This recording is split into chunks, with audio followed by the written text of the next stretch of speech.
spot. I saw that you just did your like best books of the 21st century. So I just wanted to know what kind of inspired these books, or like which one, why these ones pull the most out of you?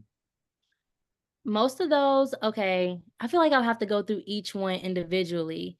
Oh, Um, but most of them have like some significance, some significant meaning to me.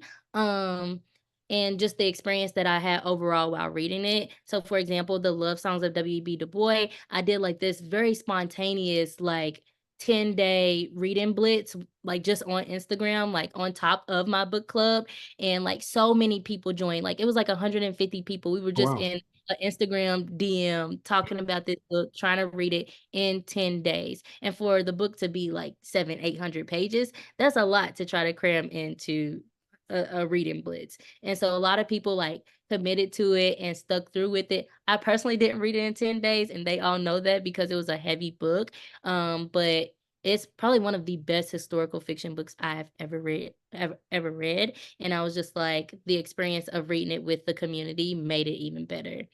So a lot of those are attached to like reading with community or books that make me cry. I'm obsessed with books that make me cry. A lot of people gravitate towards books that just make them feel good, but me, I love a good sob session with my books. So a lot of those did that for You read my mind because the next question was, what was the last book that made you cry?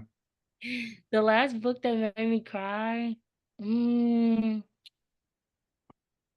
I honestly can't remember. Like I said, I feel like I've just been having a very tough reading year. As far as like finding all the books that I absolutely love. I feel like I've read a lot of good books, but like as far as great books, I feel like the more you read, it's harder to like say, Right. "Oh, this is the best book," because it's like, well, I've already had a book give me a very outer body experience. So it's like you're always expecting your next book to top the other one. So I honestly cannot remember the last book that made me cry. Yeah, it's like every now and then you get that one book that's it's just different, right? But until then, you kind of just read a couple and then you're, okay, this one's special too. So it's like I feel like mine has been more like every third or fourth book now. But last question on the rapid fires: what book would you put into one of those like my free libraries? Like because I don't like it or because I Now, think hopefully, because you do and like it, because I feel like not enough people put good books into those.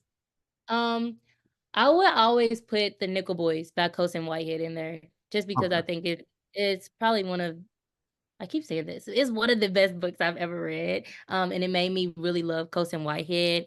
And I love what he did with the historical fiction in there because it's still fairly recent, the school that it's inspired by that was closed in Florida.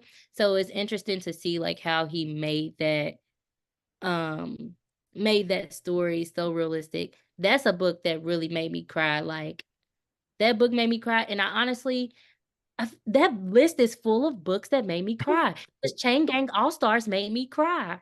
It made me cry, and that was last summer, so See, so that's the top 10. If you want to cry, these are the top tens right here.